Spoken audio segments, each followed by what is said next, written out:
ভাবুন, আপনি দাঁড়িয়ে আছেন এক পাহাড়ের চূড়ায়। তপ্ত বাতাস আপনার মুখে আঘাত করছে।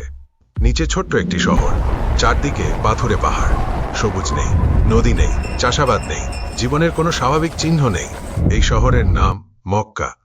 আজ যে শহর পৃথিবীর কেন্দ্রবিন্দু, যেখানে কোটি কোটি মানুষ মুখ ফিরিয়ে দাঁড়ায়, সেই শহর একসময় ছিল মরুভূমির বুকের মধ্যে একটি ছোট্ট বাণিজ্য কেন্দ্র। কিন্তু এই শহরের ইতিহাস শুধু বাণিজ্যের নয়, এটি অন্ধকারের ইতিহাস।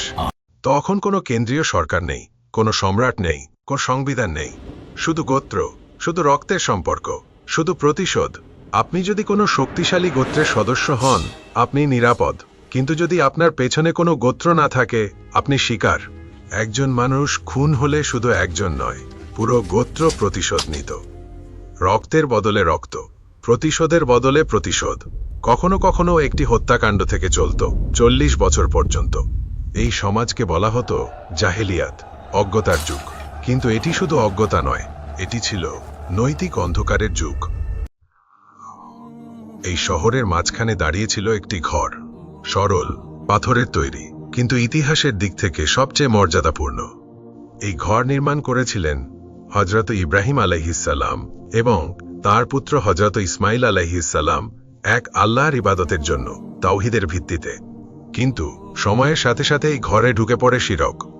ইতিহাসে উল্লেখ আছে, আমর ইবনে লুহাই প্রথম মূর্তি এনে কাবায় স্থাপন করে। এরপর একে একে 360টি মূর্তি স্থাপন করা হয়। প্রতিটি গোত্রের আলাদা দেবতা, আলাদা প্রতীক, আলাদা উপাসনা।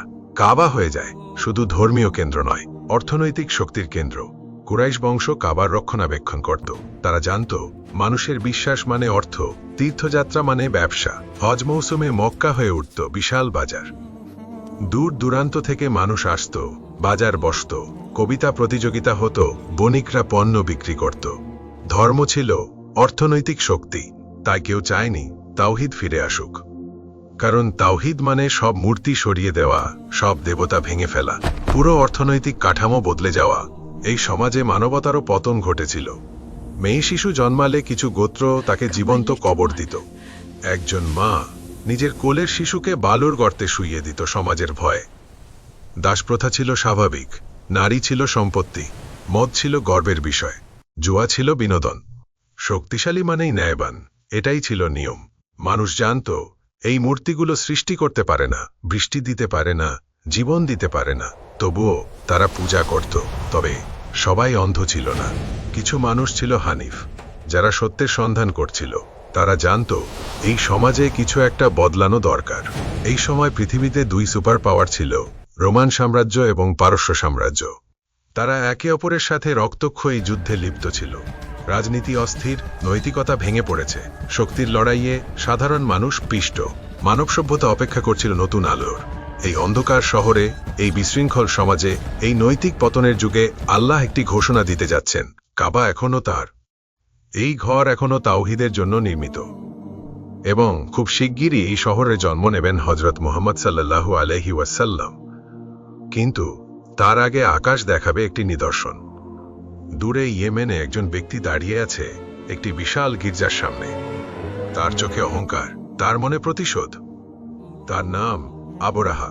সেই ইয়েমেনে একটি বিশাল গির্জা নির্মাণ করেছে এবং সে চায় মানুষ কাবা ছেড়ে সেখানে আসুক। কিন্তু আরবরা যায়নি। তার অহংকার আহত হলো। সে ঘোষণা দিল, আমি কাবা ধ্বংস করব। সে জানে না সে আল্লাহর পরিকল্পনার অংশ হতে যাচ্ছে। সে জানে না একটি বছর ইতিহাসে পরিচিত হবে আমুল ফিল নামে।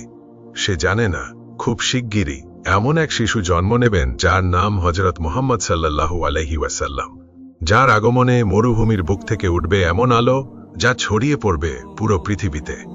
মক্কা ছিল একটি বাণিজ্য কেন্দ্র। মরুভূমির মাঝে ছোট কিন্তু কৌশলগতভাবে গুরুত্বপূর্ণ শহর।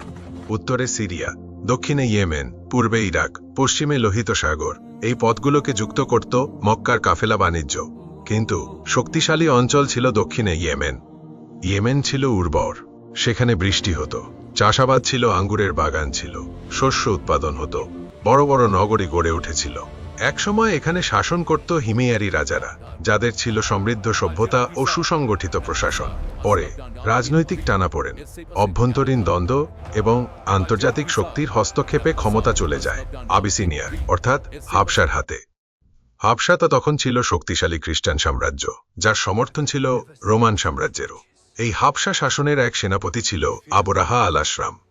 আবরাহা শুরুতে ছিল একজন জেনারেল, কিন্তু ইয়েমেনে হাবশা শাসকদের মধ্যে দ্বন্দ্ব তৈরি হলে সে সুযোগ নেয়। ক্ষমতার লড়াই শুরু হয়। আবরাহা বিদ্রোহ করে প্রতিদ্বন্দ্বীকে পরাজিত করে এবং নিজেকে ইয়েমেনের শাসক ঘোষণা করে। হাবশার বাদশাহ প্রথমে রাগান্বিত হয়, কারণ একজন গভর্নর তার অনুমতি ছাড়া নিজেকে শাসক ঘোষণা করেছে। কিন্তু আবরাহা কৌশল অবলম্বন করে।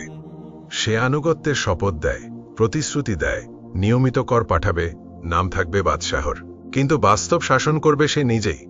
এভাবেই আবরাহা হয়ে যায় ইয়েমেনের প্রকৃত শাসক। আবরাহা ছিল খ্রিস্টান এবং সে চেয়েছিল ইয়েমেনকে ধর্মীয় কেন্দ্র বানাতে।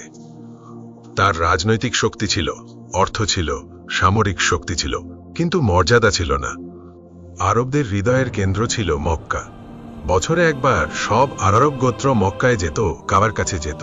কাবা ছিল শুধু ধর্মীয় প্রতীক নয়, এটি ছিল ধর্ম, অর্থনীতি এবং সামাজিক মর্যাদার মিলিত কেন্দ্র।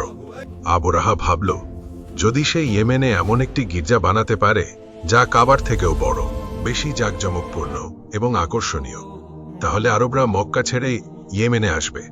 সে সানা শহরে নির্মাণ করল এক বিশাল গির্জা, যার নাম ইতিহাসে উল্লেখ আছে আল-কুল্লাইস। এটি ছিল অত্যন্ত জাঁকজমকপূর্ণ স্থাপনা। উঁচু গম্বুজ, রঙিন পাথর, অলঙ্কৃত দেয়াল, দূর থেকে ঝলমল করা স্থাপত্য। গির্জা নির্মাণের পর আবরাহা আরব গোত্রগুলোর কাছে বার্তা পাঠালো, এখন থেকে তীর্থযাত্রা এখানে হবে। কিন্তু আরবরা গুরুত্ব দিল না। তাদের হৃদয় ছিল কাবার সাথে, পূর্বপুরুষের ঐতিহ্যের সাথে। কিছু বর্ণনায় উল্লেখ আছে, এক আরব ব্যক্তি রাগে সেই গির্জায় গিয়ে অপবিত্রতা করে আসে। এই সংবাদ আবরাহার কাছে পৌঁছালে সে ক্রুদ্ধ হয়ে ওঠে। তার অহংকার ভেঙে যায়। সে শপথ করে, আমি কাবা ধ্বংস করব। এখন শুরু হয় আসল নাটক। আবরাহা প্রস্তুত করল বিশাল সেনাবাহিনী। এতে ছিল অশ্বারোহী সৈন্য, পদাতিক বাহিনী এবং সবচেয়ে ভীতিকর শক্তি যুদ্ধ হাতি। আরবরা আগে কখনো হাতি দিয়ে যুদ্ধ দেখেনি। বিশাল দেহ, গর্জন, পথচারণায় মাটি কাঁপানো, এ যেন চলমান দুর্গ। সবচেয়ে বড় হাতিটির নাম ছিল মাহমুদ, ইতিহাসে যার উল্লেখ পাওয়া যায়। এই বিশাল বাহিনী উত্তর দিকে অগ্রসর হল, মরুভূমি পেরিয়ে মক্কার দিকে। আরব গোত্রগুলো পথিমধ্যে প্রতিরোধের চেষ্টা করেছিল, কিন্তু হাতির সামনে তারা টিকতে পারেনি। একের পর এক প্রতিরোধ ভেঙে পড়ে। অবশেষে আবরাহা পৌঁছে গেল মক্কার নিকটে। শহরে আতঙ্ক ছড়িয়ে পড়ল। তখন মক্কার নেতা ছিলেন আব্দুল মুত্তালিব, যিনি ছিলেন মর্যাদাবান, সম্মানিত এবং প্রভাবশালী ব্যক্তি। আবরাহার সৈন্যরা মক্কার বহু উট লুট করে নেয়, যার মধ্যে ছিল আব্দুল মুত্তালিবের উটেও। তিনি সিদ্ধান্ত নিলেন আবরাহার সাথে দেখা করবেন। তিনি গেলেন আবরাহার শিবিরে। তার ব্যক্তিত্ব ছিল এতটাই প্রভাবশালী যে আবরাহা তাকে সম্মান দিয়ে বসালো। আবরাহা ভেবেছিল তিনি নিশ্চয় কাবা রক্ষার কথা বলবেন, কিন্তু আব্দুল মুত্তালিব বললেন, আমার উটগুলো ফিরিয়ে দিন। আবরাহা বিস্মিত হল। সে বলল, আমি তোমাদের ঘর ধ্বংস করতে এসেছি, আর তুমি উট নিয়ে চিন্তা করছো?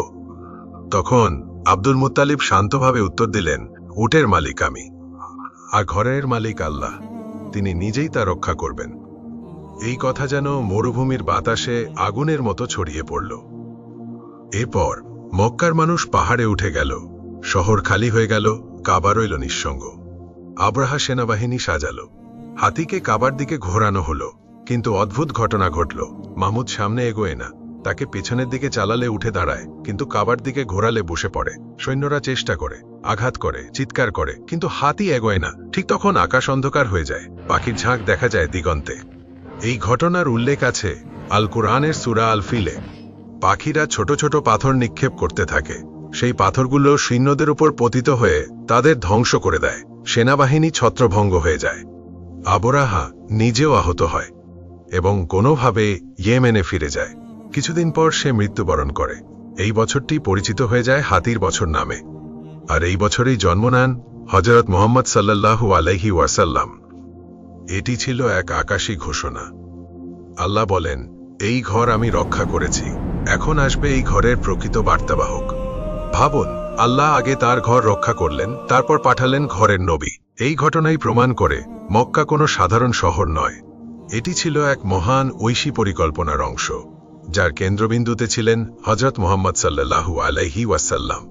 এবং যার আলো ছড়িয়ে পড়বে সমগ্র মানবজাতির মাঝে।